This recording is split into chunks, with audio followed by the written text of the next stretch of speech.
guys, it is Tuesday. It is 12 o'clock Central Time. It is time for another episode of Anything But Average Achieving Success in Life. And Anything but that. normally, when I created this originally, it was to gain insight into people's success stories and what helped them grow their business or what is helping them and share their struggles and stuff. But my gosh, ever since this freaking coronavirus, that we got all kinds of weird stuff happening in 2020, and I'm not quite sure what's going on this year, but there's a lot of stuff. And so today we're going to take a little bit of a different turn. It's still achieving success in life, but I got my good friend Sekou with me today, and he is coming to us from New York. And first of all, thank you for doing this with me, Sekou. My pleasure, sis. It is absolutely my pleasure. I'm sorry that we talk about circumstances that are this deep, but I guess if we started the year with murder hornets, it could only go down from there, right? I'm guessing so, right? Now, here's the funny thing. Like, we didn't even have this planned that we were going to do the interview today. Like, I usually schedule stuff out a month in advance, but here's the real truth to why we're doing this today. It's because I go to Lakewood Church. Lakewood Church is being viewed online right now. And for just a little backstory there, Joel Osteen's the head pastor there, who's a white guy. John Gray is a black man and a black pastor and one of my all-time favorite pastors ever. And so I first started listening to John Gray probably maybe 4 years ago. And then at Lakewood, they invited him to be part of their leadership team. You know, they brought him on as one of the pastors there, which was like, we loved it. And so when they did their service Sunday morning, it was Joel having a conversation with John Gray, like you and I are doing right now. And Joel sat there, they were sitting side by side in a chair. And Joel said, you know, I never thought of anything different as you being black and me being white. He said, when we invited you on part of our leadership team here, it wasn't because we wanted a black pastor. It's because you're a phenomenal pastor and we would be blessed to have you. And when he said that, you were the first person that came to my mind. You were already heavy on my mind, but I was like, man, when you and I met on that Live with Leaders set, like that was our first introduction to each other. And I just had this instant connection, not because it's like I see you as this black man. It's like you're an amazing soul. We bring the energy. Human and my friend, you know? Yes, ma'am. We bring the energy. I talk about you often, man. I say that people only have the opportunity to meet great examples once or twice. Right. And I've had the great fortune of constantly being in front of great examples. I talk about you and I talk about your faith and I talk about your commitment. And most of all, I talk about your grit, your willingness to just put your hands in the mud and get your hands dirty with everyone else. You know, there's this there's an impression of what's going on around the world. And most of it is based on perception. Most of it is based on how people appear to feel, right? Most of it is based on how people are reacting to stuff. And I spend more of my time dealing with folks with their hand in the mud and grabbing the hammer and hammering nails in and just doing the work in order to raise the house instead of pointing at folks who are working and saying you should work a different way or something like that. So I speak about you quite often. You've become a fast friend and a great example of people that I work with. And one thing that I listened to all of Joel's message and I was sitting there and John Gray used an example. He's a big black man and he's like, in Houston, he's been very blessed. Of course, God has had favor on him and that's a great thing. And so he had pulled up to his house one night and he was sitting in his car. It was dark. He was just reflecting on things. He wasn't doing anything wrong, but he said a police officer pulled up. He was in his own driveway in his car and he immediately felt fear, like I'm going to get harassed. And so he called his wife and he said, I need you to come to the front door. And she said, what are you doing? She thought he was joking around. He's like, I'm not kidding. Come to the front door now. And as soon as he said, come to the front door now, the police officer was by his door and was like, is there something I can help you with? And John's like, yeah, I'm about to go into my house. I live here. And his wife opened the front door and the police officer said, ma'am, is everything okay? And she's like, of course it's okay. That is my husband. I was listening to that story like, that's just wrong, but it isn't a matter of, I don't believe it's a matter of white versus black. I think it's a matter of good versus evil, because in white people there's freaking trash and there's evil, and in black people and in Mexicans and Chinese and green and blue and whatever the hell you want to be, but there's evil in all the world out there, and everyone tries to make it be about race. But why don't we talk about what it is? It's good versus evil, and I think too many people want to chalk it up to pull out the race card, and it's like, let's not talk about race, let's talk about being kind and being a human, and I wanted to kind of get your thoughts on that. Let's say it like this. I don't even necessarily think, not that it's not good versus evil, but I don't think that the cop that's pulling folks over, or the average cop is just going on instinct and feeling and what have you. And there's a lot to be said about perception. So the perception is written that these guys over here are more violent. These guys over here are prone to attack. These guys over here are always up to no good. The images are constantly replayed over and over and over and over and over again. If you take that and your job relies on your instinct and your perception in order to get the job done, right? If I'm in my house and somebody's lurking around in my yard, I want the cop to stop them. Mm-hmm. Yep. If I'm in my yard, right? If I'm in my yard, for whatever reason, I don't want anybody to mess with me, right? And so there's a problem with perception right now, right? So I'm not one of these guys that's like, oh, well, this has to be 100% this way and this has to be 100% that way. What I do want is accountability, right? And I think that white, black, whatever, Mexican, Chinese, whatever, I think, what's up, Mitch?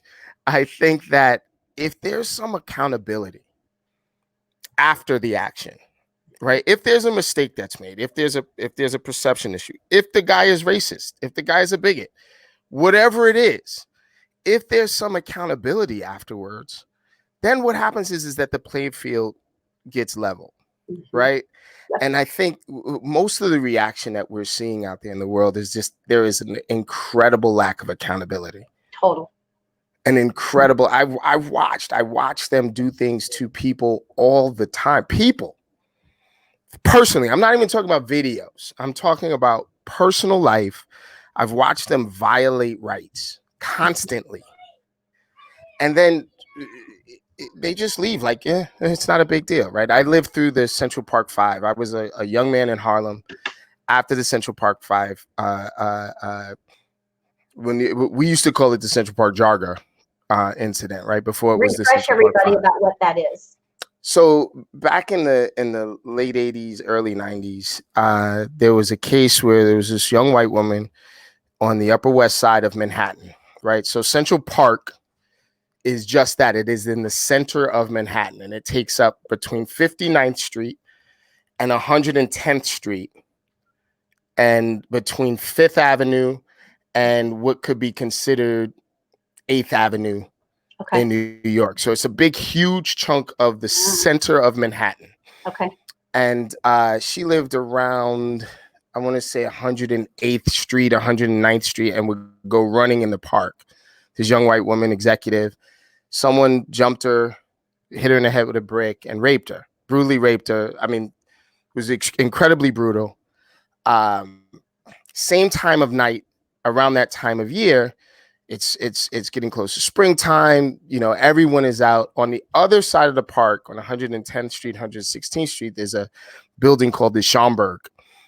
And being cooped up all week or all winter, young people come out and they play. So they usually not play, but, hang out, teenagers. Get out, right? Yeah. So they're in the park on the east side of town. She's on the west side. They're on the east side. The police come, and because of what was happening on the on the west side of town, they just start rounding up kids, right? And these 5 kids get accused, and like, there's a lot of injustice that happened around their their interviews with the police. There's a lot of brutality. There's a lot of this and that. And they wind up going to jail for dozens of years, like 15, 20, 30 years, et cetera, et Wow. cetera. Yeah, no, it was a long time. Come to find out, they didn't abuse this, or they didn't even come in contact with this woman at all. It was another person altogether. It was one person, not 5 people. Wow. They exonerated them, DNA exonerated them, et cetera, et cetera. The person confessed. They let these kids out. However, that summer, right? So you got to figure it's the end of the school year throughout the entire summer. To be young, black, and male in New York and Manhattan at that time was to be a crime. I bet. And they would walk up on us, and it was like a drama almost. They would walk up on us and they'd be like, you know what this is? Turn around. If it was Wednesday or Thursday and they felt like it, we'd be in the tombs, in the holding cells, not in jail, not in this, but just in the tombs until Monday or Tuesday, until they eventually did the paperwork and we would get out. And it would become a routine. Mm-hmm. But the thing is that for that to be a routine, you had to violate our rights each and every time. 100%. Each and every time. So we got to know the cops that was doing it. We could call them by name. We knew their badge numbers by heart. We like we actually was making jokes about, oh, you got caught slipping by officer this and officer that. Sure. Like we were 19, 20 years old, 18, et cetera, et cetera. And we would say stuff like, you know, we didn't do anything. No, we don't want to. We're not consenting to go with you. And like we were taught all of these things. We had the talk, and I'll explain that in a minute too.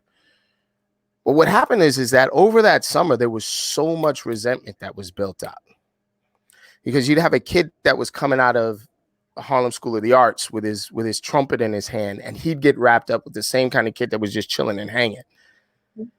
And so now you have a whole community that was just constantly pissed off with these cops. Wow, that's insane. And then we became adults, and then we had kids, and now our kids are going back and forth in the world, and some of our kids are going to Columbia and this and that, like it's, you know, regular normal human life. Right. But we had to move out of the community in order to get some sense of peace and quiet. What makes us angry, and when I say us, the people that I talk to, I don't profess to talk for an entire anything or and this doesn't reflect my business or my company or anything like that. This is me talking, right? Yep. What makes us angry sometimes is that even in escaping that scenario, we would walk into new scenarios where every time the lights and flashes go on behind our car, it basically feels like a life or death scenario, no matter what it is. And it's constant. It's never ending. You're constantly living in this sense of tension that could turn into something at any time. And the question is always, when do I reserve my right to? Right? When do I reserve my right to say, no, I don't do this. No, this is not right. Don't put your hands on my daughter. Don't put your hands on my son. Don't put your hands on my wife. When do I reserve my right as a human being to defend my family? And then if I don't do that and something happens, what are the repercussions? What, you know, where's the accountability? And up until now, less than 1% of any police force in the United States, less than 1% has had any kind of real accountability for anything that they've done. You know, I'm going to share a story with you that I've never shared publicly. And I only thought about it this morning. I was praying for wisdom and for things I should speak on today with you. And I'm going to go deep. And so years ago, probably when I was 18, my ex-husband and I were out. And at that time, I have 2 brothers. I'm in the middle. I have an older brother and a younger brother. And we all hung in a big group of people. There was a bunch of us. We hung probably 20, 30 of us, always together for years on end. Wasn't always doing the right thing, you know? And so my brothers, my ex-husband had been in trouble with the police. And so they had developed a name, you know? And so if you were affiliated with them or out with them and it was at the wrong time or you ran across the wrong person, you know, you could end up going to jail. And my ex-husband actually went to jail. He was completely innocent. And we went to trial and everything. They planted drugs on him. And it was a huge ordeal. It marked him for life. And Yep. he literally, he was arrested in a bathing suit and shorts. He had no shoes on. Oh my God. There was no way I was standing there. And it was devastating at that time. And at that moment, and from that moment on for years, because we were young, for years, it was like a very scarring moment. If you got pulled over, it was like, once they ran your plates, it was like, oh, you're so-and-so sister. Yep. Oh, you're so-and-so. Yeah. And it was like that fear. And so with all of this that's going on, and when I was listening to John Gray talk about that fear, it's like, and Joel Osteen said back to him, he's like, that fear that you're talking about, I don't know that fear. When I get pulled over, I'm not afraid I'm going to get hurt. I'm just going to get a ticket or a warning or whatever. And I don't have that. And I don't either, because I'm older now and I do all the right things, but I did have that. And it was a horrible feeling. And people did go to jail innocently. And it's not anything, and I'm not directing this at police at all. So I hope no one's taking that the wrong way. I'm directing this this goes way back, because that was, I'm not 18 years old now. So that was a long time ago. None of us are. Yeah, right. It's like this stuff has been going on for years, and it can't be okay, and I'm not dismantling the police at all, because I don't want to live in the purge. I don't want my daughter to be raped, and I don't want my kids to be hurt ever, or neither you nor me to be hurt. But like you said, somebody's got to be accountable. These people need to stand up and do the right thing, and somebody's got to be going, hey, what are you doing? Where's the proof of this? What is happening here? Why are these innocent people going to jail or getting hurt or getting killed? My brother is a police officer. He is. Okay. I can't get too specific, right? Because he has a very specific role in the police department that is almost unique. So in New York, in the NYPD, and he and I are often on the opposite sides of this conversation. It makes Thanksgiving very weird. And yes, we can agree to disagree about things and what have you. Politically to action, we both disagree. And then when we do sit down and talk, we find that we're actually agreeing on most things, except for one or two small things. And so my position with him is, well, I don't know why it's such a big deal to ask for accountability. I don't know why, because he says there's over X amount of 38,000 or 60,000 cops in New York, and only about 200 of them or 250 are quote unquote bad cops, and all the other cops know it. And I said, well, that's odd, man, because if you know who they are, and you know that they're bad, what they're doing is making your job harder. Because every time they stop someone and they break down their rights, and they don't follow procedure, and they do things that are out of order, and they do things that make them seem like a gang, I said all that does is lump you all together, because then in the aftermath, that gentleman that got pushed to the ground up in Buffalo, New York, and was bleeding from his ears and all this, in the aftermath, you all stand together even when you're wrong. And I was like, and you can see they're wrong, and I could see they're wrong, but then they'll be like, oh, but you should think this. This is how you should perceive what happened. And I said, we're humans. Everyone is human. Yeah. I have the right to not die. I got a right to say, hey, I do everything right on a regular basis, on purpose. Yeah. Right. And I should, at some point, what Joel Osteen was saying about the fear, it's deeper than that. I have to be perfect to get out of a stop. Right. If the lights and flashes go on and I'm in the car by myself, I'm actually more of a relief feeling than if I'm in the car with my family or if I'm in the car with friends, because I don't know what's in somebody's pocket. I don't know if they got a joint in their pocket. I don't know. True. Right. I didn't stop them and question them before they got in my car. So those lights and flashes go on and I'm like, are you okay? Do you have warrants? Like, I'm asking everybody in my car. Right. And I when somebody asks you a question in America, you have the right to remain silent. Mm-hmm. Right. Yep. I've got to be perfect. I've got to know every single right that I have perfectly in order to be questioned by the police. And people are like, oh, you should just comply. You should do this. That's not my job. My job is No, not to comply with the cops. no, That's their job. right. You know, and so in a universe where they can get fired for coming in late every day. Mhm. If they came in late every day, they can get fired. Yep. Right. But they can't get fired for lying on a report. They can't get fired for the camera showing one thing and the report showing another thing. What the hell? What kind of There's a topsy-turvy problem. world is this? There's a problem there. You know, so I am for restructuring the police. I am for when they say defunding the police, I'm for the notion that it doesn't need to be military grade police force. Like, we should take that money and we should involve it with mental health, and we should involve it with community policing and things like that. It shouldn't be $100 billion for police force in this country if we can dispute a camera based on the report that the guy gives. Yeah, You know what I there's mean? something wrong there, and there has Yeah. been for a long time, and it just seems to be getting worse.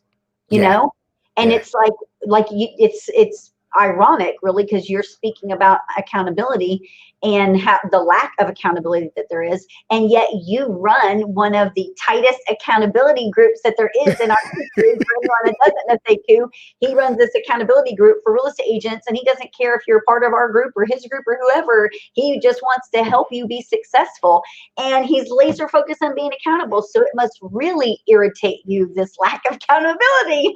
It drives me crazy. I bet.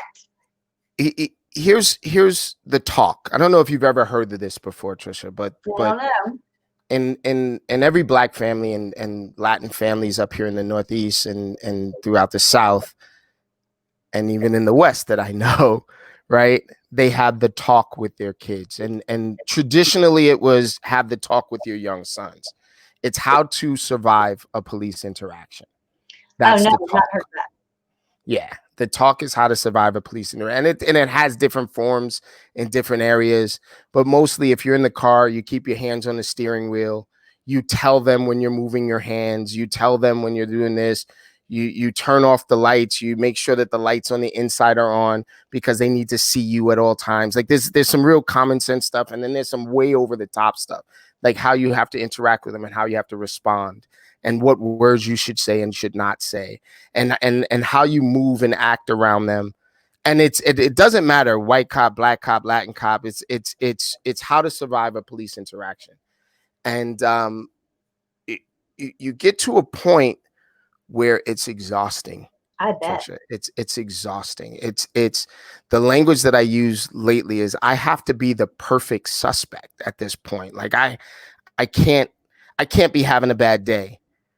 I can't have a cold and be coughing or sneezing or itchy or nervous or anything, Mhm. because anything is, well, why are you looking nervous? What's going on here? Mhm. Why are you sweating so much? What are you guilty of? And I just think that, be they patriot or be they immigrant or be they anyone that believes in the American experiment, right? And anyone that believes in the patriotism of the Constitution should look at it and be like, hey, whoa, that's wrong.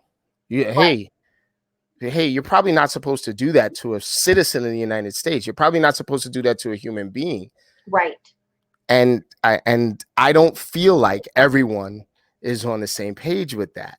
Me neither. And so when we start seeing the Black Lives Matter and we start seeing this, and the pushback from quote unquote the other side is, well, you shouldn't feel that way because that's ridiculous.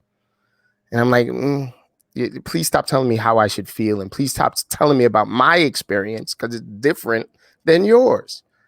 And when it overlaps, and when that young kid gets hurt by the cops or gets pulled out of the car or whatever, and that kid is trying to exercise his rights, the reaction isn't the same. And that's where everything is breaking down. There's a lot of anger there. You're in New York, and I'm here in Houston, and so we watch the news, of course, because you can't help it. It's all over. Right. Everywhere when Right. coronavirus came. And so for you living there where a lot of the rioting was going on, you know, it's like the mother lode of it all. I mean, how did that affect your day-to-day life? How did that affect your mentality, your kids, your family? What was that like? What is that like? I'm gonna be 100% transparent with you. It made me angry. It made me angry, right? And so here's the anger. I was out there. I get to see how it goes, right? And there'll be a lot of folks who are like, but I saw it on television. I saw it in person. And what I saw was aggression from the police and the reaction from the group, right? The rioting, there's only so far you could push people.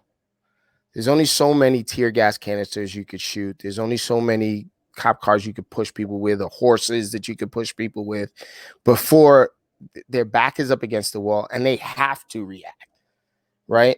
And so we're dealing with young, energetic, angry people, right? Young, energetic, angry people who are frustrated. At some point, if you are a pro, if you're a police officer, FBI, law enforcement agent, governor, mayor, at some point, if you're a professional with having to deal with people, at some point you have to step up and do your job. And if your job is to make sure that everyone is safe, it is not shooting rubber bullets into the crowd. It's not throwing tear gas canister into a crowd where there's actually people there with their kids because of how they feel. So 100% transparency. My wife and my daughter were coming back from Brooklyn the other day, and there was a curfew. Well, they started early enough to get out of Brooklyn before the curfew. And because of the streets being closed off and all of these things, they made it to the bridge to try to get back to Jersey right as the curfew. Yeah, it's funny you mentioned the purge. Yeah. So they shut the borough down, and she was trying to ask a police officer, her and my daughter. My sons weren't in the car. We were not in the car. We were someplace else altogether.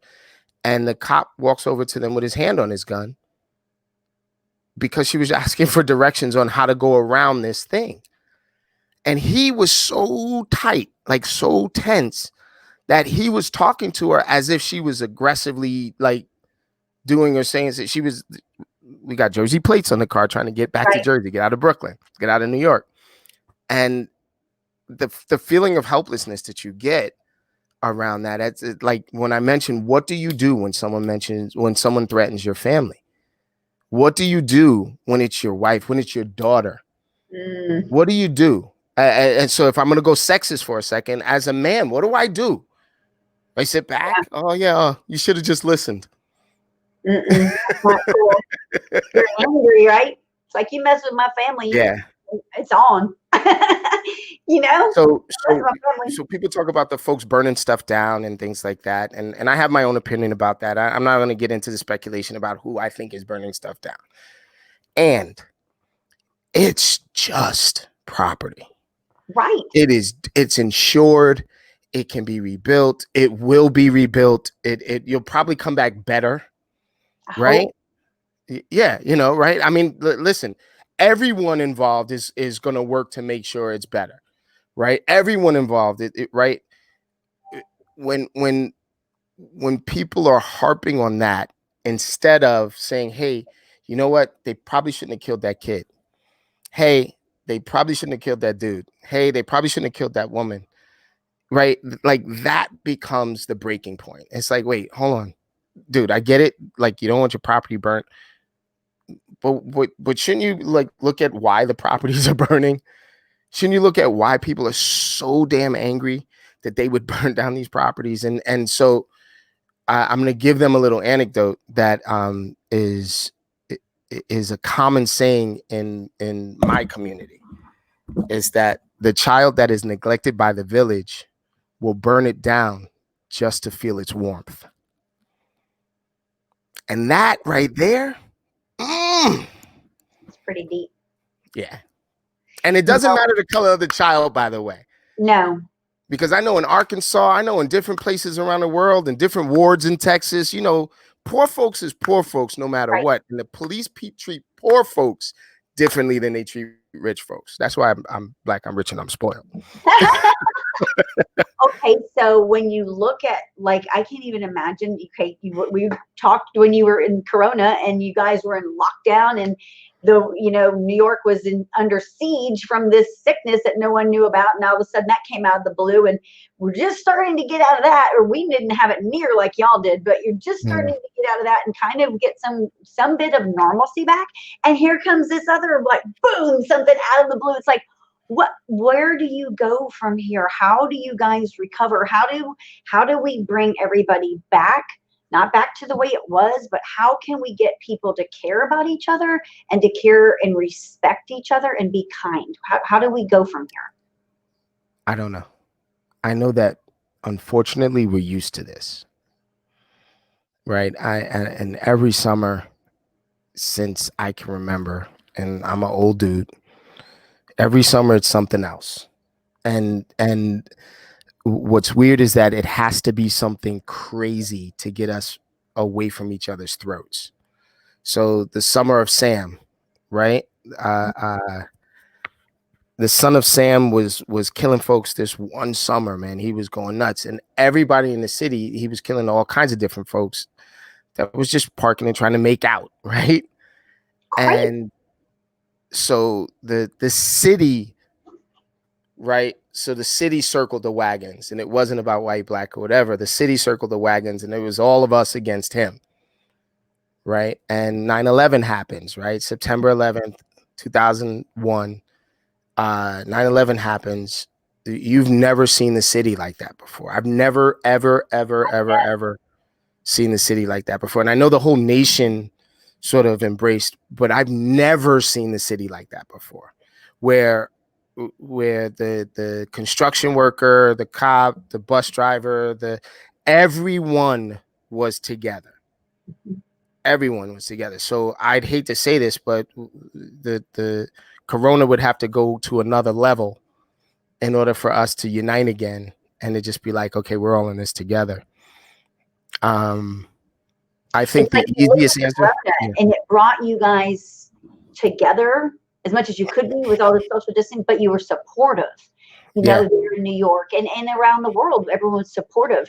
But it seemed to me, it was like the more people got caged up inside their houses, and then there's, like you said, this emotion and this anger, and then all of a sudden something went out of control and the whole world just erupted in violence. It's like all care of humanity left the table. I will say this is the most diverse I've ever seen this crowd. I bet this crowd is diverse, and don't be mad at me. We make fun of the Karens of the world, right? The Karens of the world that need to see a manager and things like that, right? And start yelling. Well, this is the first time we've seen the Karens on our side, and that's huge. That is huge. I bet. It's actually uncomfortable to know that all this time we could have been doing this thing together. And there's the Black Lives Matter and all lives matter, right? And the people that argue about that, I don't care. I don't give a shit what you say. Your rights as a human being, your rights as an American should matter more than anything. Whether you agree with me or not, that's right. You should be able to look at something and be able to say, hey, that's unconstitutional. That crosses the line. And once we get there, and we can agree on that, whether it's the left, whether it's the right, whether it's pubs or Dems or independent. If you could just look at it and say, hey, that's a ball, that's a strike, that's not right, that's not fair for anyone, then, it's like the Colin Kaepernick thing, right? And everyone was up in arms and, he's disrespecting the soldiers. And he kept saying, I'm not. This is about police brutality. I can't stand by. And he kept saying, it's not about that. I respect the military. I expect this and this and that. But people just went like this. No, I want it to be about this so that I can be angry about it. People thrive on drama. They love drama and they stir it up, and the media is like king. That's why I'm glad that we have this social like we're doing. This is real. It's not scripted. You have no idea what I'm going to ask you, and I have no idea what you're about to say. And you know what? I don't care, because at the end of the day and at the end of this live, you're still my friend, and that's all I Yes, care ma'am. about. And Yes, I ma'am. still care about your safety and everybody else's in New York and everybody in the world. You know, I believe that we will overcome all this evil. And everyone says I live in La La Land, but it's like, you know what? La La Land's about a lot better than hell. And I Can believe I, that we're living in hell on earth, you know? you believe in my safety. Let me tell you something. I know my 20-year-old kid would kill himself to make sure you were safe. Ah, I know it. And it's not, Trisha, like, yeah, we're friends and things like that. But if he saw you were a stranger in the street and you were in trouble, he would step in the way to make sure you were safe. my son's the He same way. would, yeah. Mhm. And so if that's the case, right? If that is the case, and yes, there's crime in the world and people do dumb crap all the time. Yep. And I'm watching my words and watching my language. I understand, we have a different show. If that's the case, why can't we start there? Why can't we start with, the lawyer in the case with George Floyd says that, oh, well, the bystanders should have stepped in, and that's really why he died, because the bystanders didn't step in. And I can't think of a more irresponsible thing to say, because those four cops, be they new or not, they was going to kill that dude. And if someone stepped in, they weren't going to make it home. They were either going to jail or they might have been on the ground with them. And that's wrong, that we can't step in. No.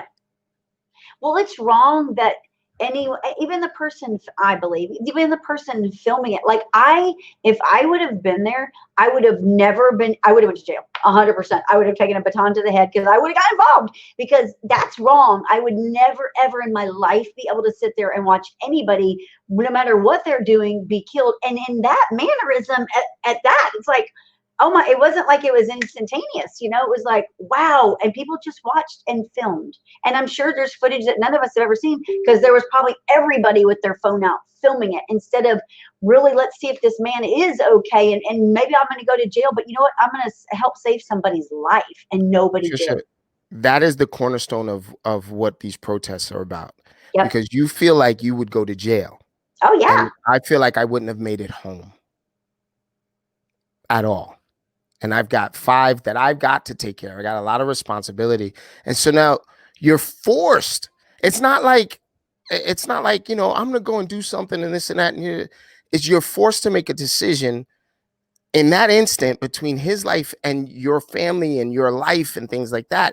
And so I'm very proud and very frightened of the fact that all of my kids would have stepped in. All of them. And they risked it all. I don't want it, but at the same time, I get to be proud that I know for a fact they would have. Mm-hmm. And I wouldn't want them to. And that's where the pain comes. The pain comes in is that we can't just be Americans. We can't just be like everyone else. We've got to filter it through.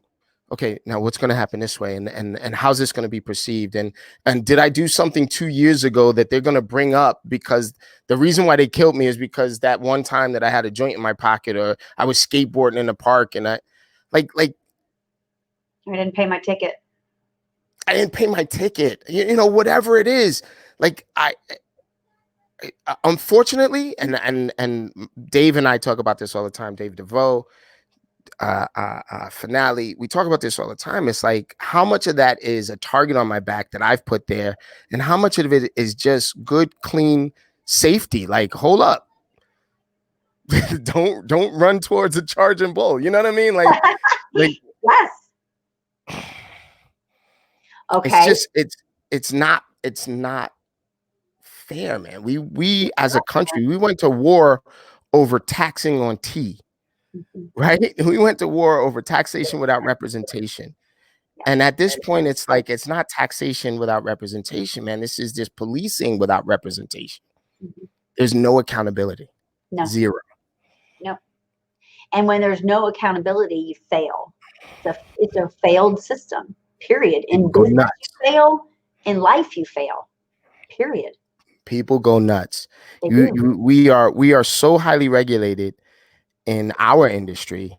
If we live off a decimal point, we are financially responsible for what happens. We have insurance that we pay into for each transaction in order to cover any kind of mistake that you make or somebody else's or whatever, et cetera, et cetera.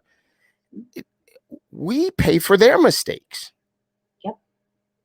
Our taxes pay their settlement, and our taxes pay for their defense, and our taxes pay for their union. Like, we pay for whatever decision they make.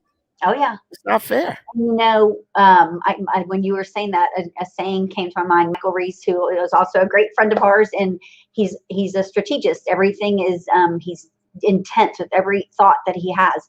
And two of his favorite sayings that he always says is, hope is not a strategy, and for every problem, there's a solution. And clearly, we can't just have hope here that we're going to make this place up. We got kids that got to grow up. Our kids are going to have kids. I don't want our kids to live in a battlefield. We got to make things right. And so that our kids can raise their kids and they can have the same kind of hope that we have for a better future. We're working every day, you and I are, to make sure that our kids have a better future and that they don't struggle, because we don't want them to. But we can only do so much, the two of us. But when we're together, there's strength in numbers. We got to get this world together. Damn right. I'll say, in addition to what you're saying, yes, and the expectation should not be on us to forgive them. No. The expectation should not be on us to reset the clock every time. No. The expectation should not be on us to be like, oh, well, the job is hard and this and that. Dude, at some point, people have to take responsibility for what they do. And that's what they keep expecting us to do. Your husband, when he was younger, somebody did something to him. And years later, and I don't know if this is how you feel. I don't know if this is how he feels when your kids are in law enforcement interactions. If something goes wrong, whether it's natural or manufactured, I'm sure, being a thinking, breathing adult human, I'm sure he's like, well, they might have planted that thing on him. And that's a reality for him. Yes. That is one of his options as what the heck is going on. And I think that every single time. I can't even imagine. So this is my 19-year-old story. Right? I'm 19 years old. No, I'm sorry. 18 years old. My brothers and I were going to the movies in the Bronx. So we lived in Harlem, right? And we were going to the movies. One of us lived in the Bronx, and we were going to the movies. The Whitestone Cinema was like this huge, like, shining movie that everybody went there. There was going to be girls there. So we were all dressed up. Everybody looked nice. It was, like it was like an event. Oh, yeah. And we didn't have cars. In New York, a lot of us don't have cars. Like, we didn't have cars at all, growing up. And so instead of taking the subway, which was going to take us about maybe an hour to get there, we were just going to take a cab straight across, take us 15 minutes, and then we can hang out. And so we pooled our money together to take a cab. Yep. Well, about 3 minutes away from the front door of the cinema, cops come from everywhere. Unmarked cars come from everywhere and surround this cab. And we're looking at the cab driver like, dude, what the hell did you do? Right? We were just excited about going to the movies. You just left our house to go to the movies. They pull us all out. Now, mind you, we're all dressed, and it's, once again, we're going to meet some girls, and it's right? February. It's snow. It's slush in the street. They threw us in the street, knees in our back, guns to our heads. Didn't tell us a word. It was probably one of the most terrifying experiences in my life. Wow. And they're standing. They're not dressed like police. All they are is they have the little badge hanging from a chain on their neck. And they're not even talking to each other. We can't even hear what they're saying to each other. They got a little thing in their ear. And maybe 7 minutes later, 10 minutes later, they get off of our necks. They get off of our backs. They get off, they get off of us and disappear. Holy crap. And we're left there. And the cab driver was like, what the hell is going on? And we were like, I don't know. We thought it was you. And the Wow. cab driver was like, what? And so that night we had to just turn around and go home. And we didn't have enough money to go back to the house, right? We just turned around and went home. And it was like, it was an exciting night. We were going to have a good time. And our life was on the line. And no one explained anything to us. No one felt like they owed us an apology. No one said anything to us. And that happened after that. That happened a lot. But that's my experience. And so now anytime someone stops me, I'm expecting that. I bet. So my first reaction is, I got to let you know that I understand that I'm not a young person, and I do understand what my rights are. I do understand that this and that. And my brother, the police officer, says that that's wrong, that I shouldn't do that. That the reality is you just do what he says and you'll probably make it out. Probably. And that's where I'm at in this world. I can either have rights or I can be alive. Like one of the two. I can't have both at the same time. And that's wrong. Yeah. That's wrong. That's a failed system, you know? And it's like, what can we do to change things? And for you in the position that you're in, you know, you run a huge organization there and you are all about giving and helping. So because of all of this diversity that's going on in our world and all that this horrible stuff that you've had to go through, not even just in your lifetime, but just in 2020, how is that affecting your mindset and you moving forward, still helping and being that servant that you've been? Where do you go? How do you do it? Having the responsibility of being the mindset person for so many people helped the mindset. I'm going to quote James Baldwin, famous American author, that says, to be a black man in America and to be even remotely conscious is to be in a state of anger almost all the time. Okay. And so where is my mindset? My mindset, luckily, I do exercises and practice the skill of mindfulness. Luckily, I do exercises and practice the skill of mindfulness, and I put things through my filter, because I've been in a rage the last few weeks. I bet. And it is these conversations. It's the conversations with my kids that want to go out and protest. It's that conversation with them that says, these are the kids that would step in, and I don't want them to. I want them to come home. Right. And so that conversation it keeps my mind, it keeps me solid and centered. My son, my 20-year-old, says, Dad, if I wait until the cuffs are on me to speak up, then it's too late. And that's my reality right now. And so I've literally been in a state of meditation almost continuously in order to maintain a sense of like, okay, balance and what have you. And last night, the accountability call, it was like, all right, guys, we're back. Let's get back to work. Let's change this. I've donated tens of thousands of dollars to the defense fund of the people who are out there protesting. I'm in a position now where economically I can make a difference, where politically I can make a difference. And my voice, I think, makes a difference. So it does. And so, Sekou, with that being said, because of your position, you're in a leadership position, people listen to you, you have to lead by example. So yes, ma'am. I'm sure inside you're, like you just said, you have anger and you've had rages and you know, but for you to be able to control that so that you're not reacting to the way your emotions are inside, because if you go fly off the handle and react, it's not going to solve anything. You're going to suffer for it. Your family's going to suffer. And then all the people that are following you because you're leading them will be like, hey, what happened to Sekou? And then they're lost. So it's like, you as a leader and an influencer, what do you say to people out there that are lost right now and are struggling with anger and confusion? And what can you say to help them? I say a fire in your own house is no good to anyone. Ooh, And I love you're sitting right there raging and raging and raging, and it's burning from the inside. And if you can't turn that heat into energy, if you can't turn that into propulsion, then it's just going to burn you down. And so what I've been saying for the last few weeks is what is the result you're looking for? Right. I'm using my scripting tactics and things like that. And I'm asking this silly, stupid question that no one is asking. What do you want? And how are you going to get it? You know, this is the time for young folks to go out in the street and to make themselves heard. They don't have any other resource but time. No. Right.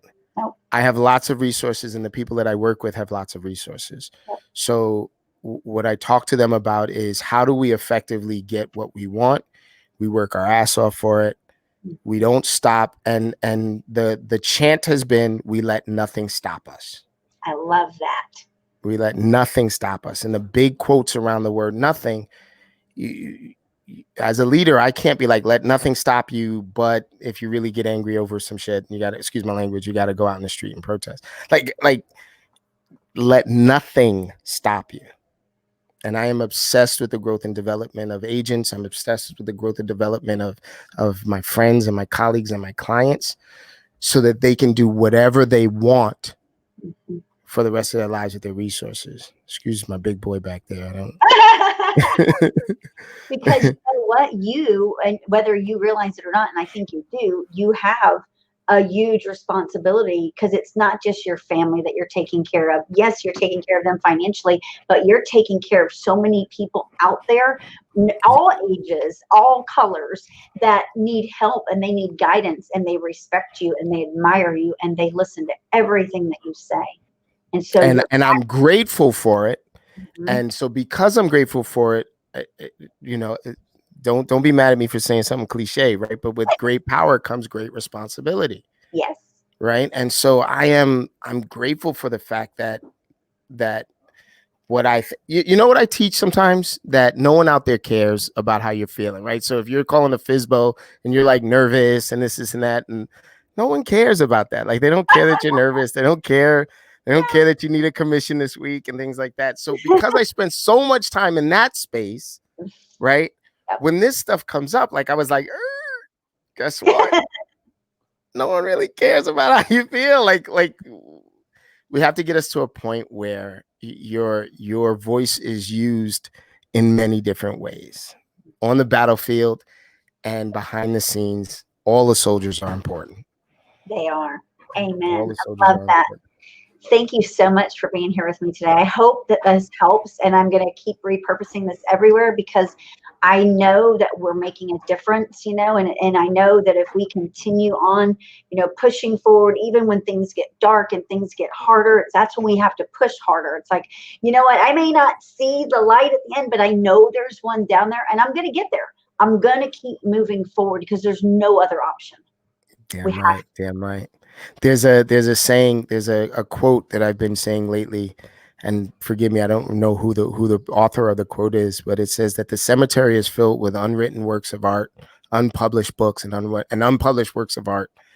And this quarantine, this COVID thing, all of this unrest could be the opportunity for us to create a new renaissance. So a lot can come out of this. I think so too. And I'm expecting that goodness. Yes, ma'am. Hey, yes, can you tell everybody how they can find you, whether they want to talk to you about real estate or mindset, or just want to thank you, or just get some words of encouragement? How can they find you? You can go to sekoupyle.work, SEKOUPYLE.work, WORK. You can look me up, sekoukcreme.com. We've got a nice little packet out there. And of course, if you're a real estate agent, you want to sell some more stuff, you come to Commitment to Capping, you put your hand on the stump and you say, I'm down. You can come and play with us there too. I love it. Thank you so much for being here. I love having these conversations with you. I love that we can have this. I love our friendship. My sister. Amazing. It's going to get better. It's going to get better. Oh, I know. You got to break down to break through, right? Always. 100%. There you go. Have a great day. Thank you. You too. Bye, y'all.